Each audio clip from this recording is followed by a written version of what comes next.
ಮಾಡಿಬಿಟ್ಟ ಈ ಲೋಕದ ಒಳಗಡೆ ನಾವು ಮಾಡಿಬಿಟ್ಟ ವಿಚಾರಗಳು ಸುಮಾರಿದೆ, ಎರಡಿದೆ. ಭಗವಂತ ಬ್ಲ್ಯಾಂಕ್ ಆಗಿ ಕೊಟ್ಟ, ನಾವು ಏನೇನೋ ಸೃಷ್ಟಿ ಮಾಡಿದ್ವಿ, ಆ ಸೃಷ್ಟಿ ಮಾಡಿದ್ದೇ ನಮಗೆ ಎಡಬಟ್ಟು. ಉಪಯೋಗಕ್ಕೆ ಬರಲಿ ಅಂತ ನಾವು ಮಾಡಿದ ಸೃಷ್ಟಿ ನಮಗೆ ತಿರುಗಿ ಅದು ರೀಬೌನ್ಸ್ ಆಗುತ್ತೆ. ಕಣ್ಣು ನೋಡಬಾರ್ದಿದ್ದನ್ನು ನೋಡುತ್ತೆ, ಕಿವಿ ಕೇಳಬಾರ್ದಿದ್ದನ್ನು ಕೇಳುತ್ತೆ, ಮೂಗು ಬಯಸಬಾರ್ದಿದ್ದನ್ನು ಬಯಸುತ್ತೆ.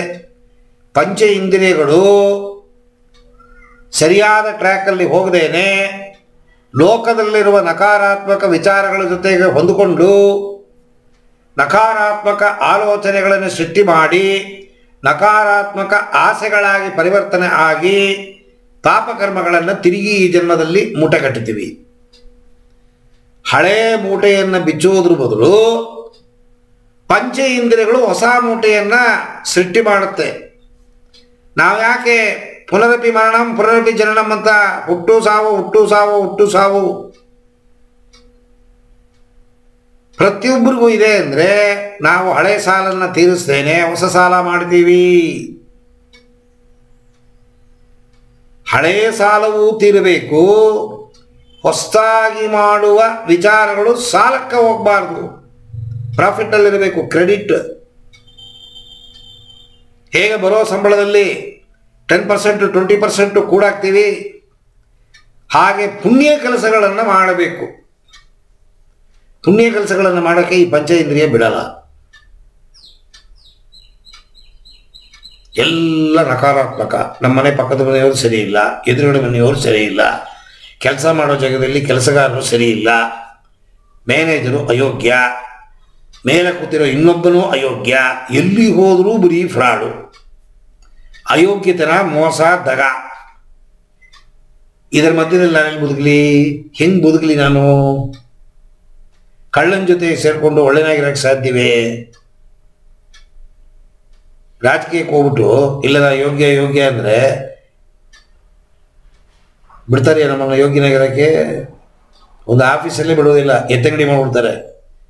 ನಿಮಗೆ ಒಂದು ಟೇಬಲ್ ಕೊಟ್ಟಿರ್ತಾರೆ, ಕೂತಿರ್ತೀರ ನೀವು, ಅವ ಮೇಲಿರೋ ಹೇಳಿರ್ತಾನ ಇಟ್ಟಿಟ್ಟು ವಸೂಲಿ ಮಾಡು, ಇದಕ್ಕಿಷ್ಟು ವಸೂಲಿ ಮಾಡು ಅಂತ ಹೇಳಿರ್ತಾನೆ ನಿಮಗೆ. ನಾನು ಸುಮಾರು ರಾಜಯೋಗದೆಲ್ಲ ಅಭ್ಯಾಸ ಎಲ್ಲ ಕಲ್ತ್ಬಿಟ್ಟಿದ್ದೀನಿ. ನಾನು ಲಂಚ ಪಿಂಚ ಅಯೋಗ್ಯತನ ಮಾಡೋಕ್ಕೆಲ್ಲ ಹೋಗಲ್ಲ. ಬೇಗ ನೀವು ತಗೊಳ್ಳಿ, ಅವನಿಗೆ ತಗೋತಾನೆ. ನೀವು ಅವನ ಏಜೆಂಟ್ ಅಲ್ಲ, ನೀವು ಕಲೆಕ್ಟ್ ಮಾಡಿ ಅವನಿಗೆ ಕಳಿಸ್ಬೇಕು. ಅವನು ಕಲೆಕ್ಟ್ ಮಾಡಿದ್ದಲ್ಲಿ ಒಂದು ಪಾಲು ಇಟ್ಕೊಂಡು ಇನ್ನೊಂದು ಪಾಲು ಮಿನಿಸ್ಟ್ರಿ ಕೊಡ್ತಾನ. ಈ ಕೆಳಗಿನ ಟೇಬಲಿಂದ ಪ್ಯೂನಿಂದ ಶುರು ಆಗುತ್ತೆ ಲಂಚ. ಈಗ ಹಿಂಗೆ ತೊಗೊಳ್ದೇ ಇರ್ತೀರ ನೀವು ತೊಗೊಳ್ಳಲ್ಲ ಅಂದರೆ ಯಪ್ಪ ಲಾಯ್ಕಿಲ್ಲ ಕಣ, ಅದೇ ಅವ್ರು ಹೇಳ್ಬಿಟ್ಟು ಎತ್ತಗಣಿ ಬೇಡ ಕಳ್ಸ ನಮ್ಮ ಬಳ್ಳಾರಿಗೆ, ಗುಲ್ಬರ್ಗ ಕಳ್ಸ, ಬೇರೆ ಬಿಸಿಲಿ ಬೇಯ್ಲಿ ಅವ ಕಳ್ಸೋನ್ನ. ಏನು ಮಾಡ್ತೀರಾ? ಗುಲ್ಬರ್ಗಕ್ಕೆ ಹೋಗ್ತೀರಾ? ಅಯ್ಯೋ ಬೇಡಪ್ಪ. ಬಳ್ಳಾರಿಗೆ ಹೋಗ್ತೀರಾ? ಅಯ್ಯೋ ಬೇಡಪ್ಪ, ನಮ್ಮೂರೇ ನಮಗೆ ಸಾಕು. ಏನ್ರಿ ದುಡ್ಡು ತಗೊಂತ ಹೇಳ್ತೀರಾ? ಸರಿಯಪ್ಪ ನಾ ತಗೋತೀನಿ, ನಾ ತಿನ್ನಲ್ಲ, ತಗೊಂಡ್ರೆ ಹಿಂಗೆ ಕೊಟ್ಬಿಡ್ತೀನಿ. ನನ್ನ ತಗೊಂತ ಹೇಳ್ಬೇಡಿ, ತಗೋತೀನಿ ಕೊಟ್ಬಿಡ್ತೀನಿ. ಸೊ ಅವ ಮಾಡೋ ಪಾಪಕ್ಕೆ ನೀವು ಕಾರಣವಾಗ್ತೀರ, ಅವನ ಪಾಪ ನಿಮಗೆ ಹೊಣೆ ಆಗತ್ತೆ. ಈ ಥರ ಇದ್ದಾಗ ಅದಕ್ಕೆ ರಾಮನ ಲೆಕ್ಕ ಕೃಷ್ಣನ ಲೆಕ್ಕ ಅಂತ ಎರಡಿದೆ, ಗೊತ್ತಾ? ನಮ್ಮ ಹಿರಿಯರು ಇದನ್ನೆಲ್ಲ ಬರೆದಿಟ್ಬಿಟ್ಟಿದ್ದಾರೆ, ಮಾಡ್ಬಿಟ್ಟಿದ್ದಾರೆ. ಕೃಷ್ಣನ ಲೆಕ್ಕ, ರಾಮನ ಲೆಕ್ಕ ಸತ್ಯ. ಸತ್ಯವಾಗಿ ಬಂದಿದ್ದನ್ನ ಒಂದು ಕಡೆ ಇಟ್ಕೋ, ಅಸತ್ಯವಾಗಿ ಬಂದಿದ್ದನ್ನು ಇಟ್ಕೋ. ಅದರಲ್ಲಿ ಒಂದು ಪಾಲು ಧರ್ಮಕ್ಕೆ ಕೊಟ್ಟುಬಿಡು. ಯಾರಿಗೆ ಬೇಕು ಅನ್ನತ್ತೆ ಅಂಥದ್ರಿಗೆ ಕೊಡು, ಹುಂಡಿಗೆ ಹಾಕೋದಲ್ಲ. ನಮ್ಮವ್ರು ದಡ್ರು ತಲೆಯಲ್ಲಿ ತಗೊಂಡು ಹುಂಡಿಗೆ ಹಾಕ್ತಾರೆ. ಹುಂಡಿಗೆ ಹಾಕಿದ್ರೆ ಏನಾಗುತ್ತೆ? ಗೌರ್ಮೆಂಟ್ ಡಿಪಾರ್ಟ್ಮೆಂಟಿಗೆ ಸೇರ್ಕೊಳ್ಳುತ್ತೆ ಅದು. ದೇವಸ್ಥಾನ ದುಡ್ಡನ್ನೆಲ್ಲ ನುಂಗುತ್ತಾರೆ ಮಿನಿಸ್ಟ್ರುಗಳು. ರೋಡ್ ಹಾಕ್ತೀನಿ, ಅದಾಗ್ತೀನಿ, ಇದಾಗ್ತೀನಿ, ಸ್ಕೂಲ್ ಕಟ್ಟಿದ್ದೀನಿ. ಸ್ಕೂಲ್ಗೂ ದೇವಸ್ಥಾನಕ್ಕೂ ಸಂಬಂಧವೇ ಇಲ್ಲ. ದುಡ್ಡನ್ನು ಡ್ರಾ ಮಾಡಿ ಲೆಕ್ಕ ಬರೆದ್ಬಿಟ್ಟು ತಿಂದ್ಬಿಡ್ತಾರೆ. ಅದಕ್ಕೆ ಆ ಥರ ಜಾಗಕ್ಕೆಲ್ಲ ಹಾಕಬಾರ್ದು. ಯಾರಿಗೆ ಬೇಕಾಗಿದೆ ಅಂಥದ್ರಿಗೆ ಮಾಡಬೇಕು. ಬೀದಿಲಿರೋ ನಾಯಿಗೆ ಊಟ ಹಾಕಿದ್ರು ಕೂಡ ಪುಣ್ಯ ಸೇರುತ್ತೆ. ಗುಬ್ಬಚ್ಚಿಗಳು, ಕಾಗೆ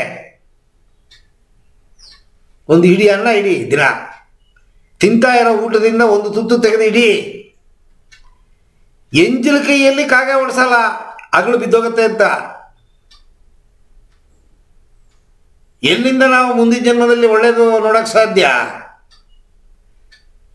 ಡೆಬಿಟ್ ಇದ್ರೂ ಪರವಾಗಿಲ್ಲ, ಕ್ರೆಡಿಟ್ ಮಾಡಬೇಕು ಈ ಜನ್ಮ. ಅದಕ್ಕೆ ಇಷ್ಟು ಕೆಲಸನ ತಪ್ಪು ಮಾಡೋದು ಯಾವುದು ಅಂದರೆ ಪಂಚೇಂದ್ರಿಯ.